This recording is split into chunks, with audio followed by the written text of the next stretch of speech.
denying the flesh and carrying the cross every day.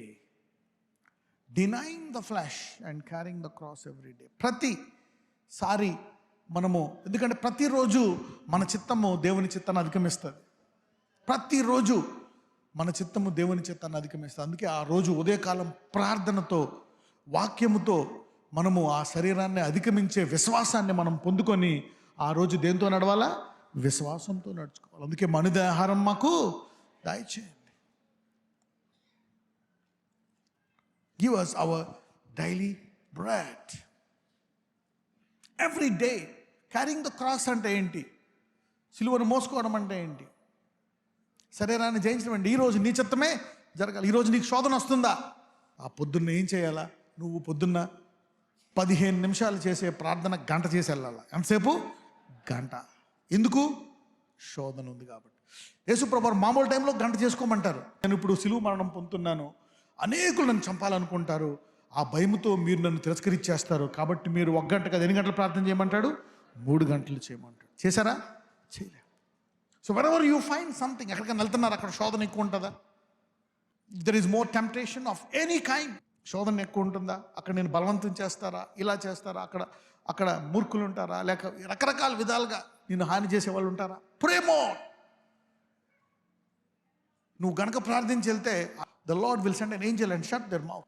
Okay, God will take care of them. నిన్ను తిట్టే వాళ్ళ దగ్గరికి వెళ్తున్నావా? నువ్వు వెళ్ళు, వాళ్ళు నోరెప్పరు. Pray. లేకపోతే ముందు రోజు ఉపవాసం ఉండు. Fast the day before. ఏదన్నా ఒక బర్త్డే పార్టీస్కి, you're going to gossiping festivals, అందరూ కూర్చొని ముచ్చట్లు. Pray, one day fast చేయి. Lord, I shouldn't gossip. ఎవరు గుట్లు బయట పెట్టకూడదు. Lord, anointing in Jesus name. Pray, fast. నేను చెప్తున్నా కదా, వాళ్ళు ఎంతమంది చెప్పినా సరే నువ్వు హాయిగా ఉండి వచ్చేస్తావు. You will be like a deaf and dumb and come back. But it's a blessing. It's a blessing. Sometimes, you need to do that. తెలుసుకోవాలి ముందుగానే. You need to know and pray and fast. Don't do the same things. చాలా మంది ఇప్పుడు పడిపోతారని ఎలాగే పడిపోతూ ఉంటారు. They go unprepared.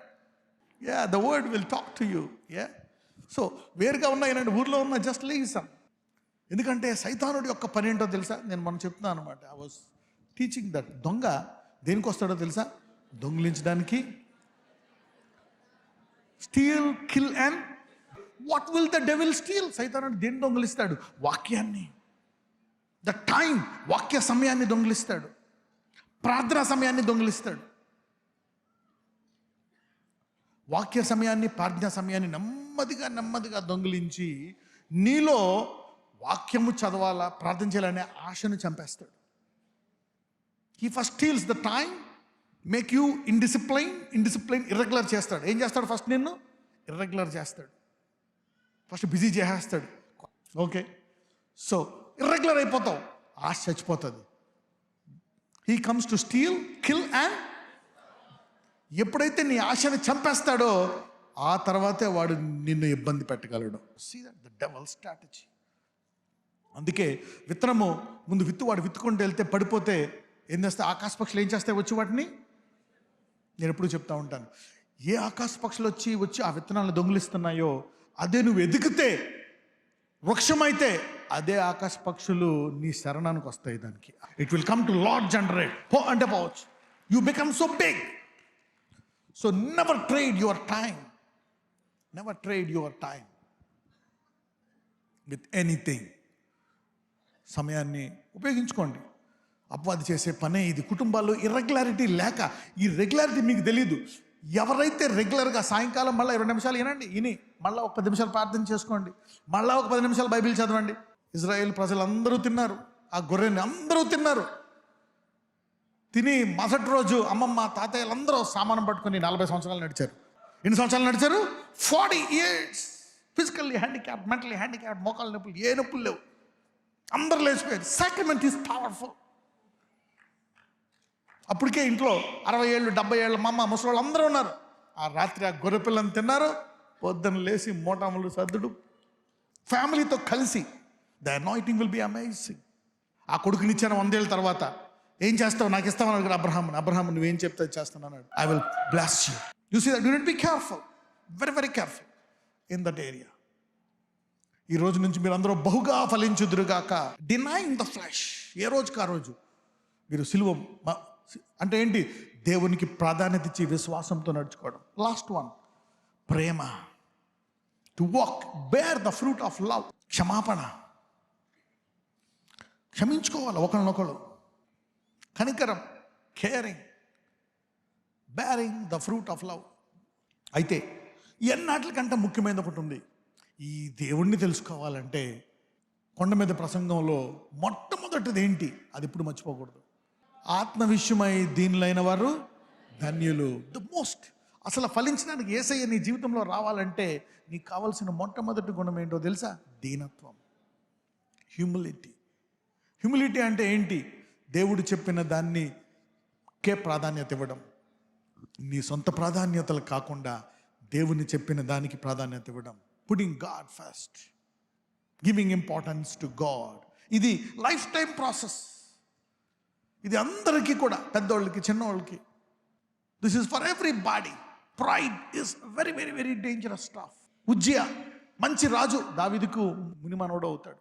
అతను చేసిన పొరపాటు ఏంటంటే, మంచి దైవజనుడే, చక్కగా ప్రార్థించాడు, దేవుడు ఆశీర్వదించాడు, అన్నీ చేశాడు. కానీ ఒకసారి ఏం చేస్తాడు? సౌల్ లాంటి తప్పే చేస్తాడు. ఎవరికైనా తెలుసా? యాజకుడు ఇవ్వాల్సిన బలి సౌల్లాగా తినే ఇచ్చేస్తాడు. ప్రైడ్.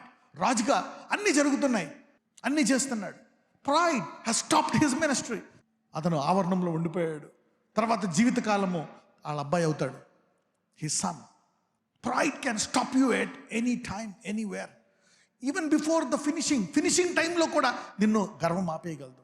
అపవాదం అదైనా పడేసింది. అన్నిటికంటే పెద్ద పాపం ఏమంటాం మనము? ప్రైడ్. వాడు అందుకే పడిపోయాడు. You should be always careful. ప్రతి దినము నీవు విశ్వాసముతో నడిచి ఫలించుదువుగాక. God is telling. అందరూ ఫలించట్లేదు. I want you to bear fruit. బహుగా ఫలించాలని దేవుడు కోరుతున్నాడంట. అన్ని రంగాల్లో ఈ రాజ్యం వెతికే వాళ్ళకి దేవుడు ఆత్మ కుమ్మరించినట్టు కుమ్మరిస్తాడంట. మీకు God want to give you these things, but you need to bear this fruit. God wants you to bear this fruit. పరిశుద్ధాత్ముడు ఆ పేరును నీ మీద ఉంచే లాస్ట్లో ఆయన పెట్టింది నీలో పెట్టి ముద్రేసింది. ఎందుకో? ఎలాగైనా ఈ పేరు ఇందులో పెట్టే వీళ్ళ పరలోకం తీసుకురావడానికి దేవుడు పరిశుద్ధాత్మ. There are some pains, some problems, some sicknesses, some dangerous situations that are preserving your name. ఒక అర్థమైందా? కొంతమంది పెరుగుతూ ఉంటాయి బోనస్లాగా. ఎందుకో తెలుసా? అవి నీ పేరు నుంచుతున్నాయి. నీ శరీరము బలహీనపడుతుందేమో, ఆలస్యం జరుగుతుందేమో, కానీ అది నీ పేరుని అక్కడ ఉంచాయి. when you learn something, ఎవరికైతే ఆలస్యము జరిగి పశ్చాత్తాపడి దాని విషయమై నేర్చుకున్నారో నీ ముగింపు స్పీడ్గా ఉంటుంది. సో దేవుడు నిన్ను శుభ్రపరుస్తున్నా, జీవితం ఆలస్యం చేస్తున్నా, don't worry. What ever it is profitable to you. It is profitable. ఈ రోజు నుంచి మీరు బహుగా ఫలించుదురుగాక. నజరేయుడనేసయ్యా, ఈ రోజు నుంచి ప్రతి ఒక్కళ్ళు ఫలించాలని కోరుకుంటున్నావు నాయన. ఈరోజు నీవు చెప్పిన వాక్యం ఏంటంటే బహుగా ఫలించాలి, నిన్ను ఎరిగిన వారు ఫలించాలి. ఇదిగో ప్రభువా, ఇదిగో ఈ పాటి మేము ఇన్ని వరాలతో మేము అన్ని రంగాల్లో ఫలించే కృప ఈ రోజు నుంచి ఈ వాక్యం విని ఇందులో ఎదుగుతున్న ప్రతి విశ్వాసకి దయచేసి. ఇప్పుడు దాకా జరుగుతున్న ఆలస్యం జరిగిందా? నష్టపోయారా? అయితే త్వరగా ఆశీర్వదించే కృప దయచేయండి. నజరేయుడైన యేసు నామమున ప్రతి ఒక్కరు ఈ రోజు నుంచి బహుగా ఫలించే కృప దయచేయమని ప్రార్థిస్తున్నాము తండ్రి. ఆమేన్.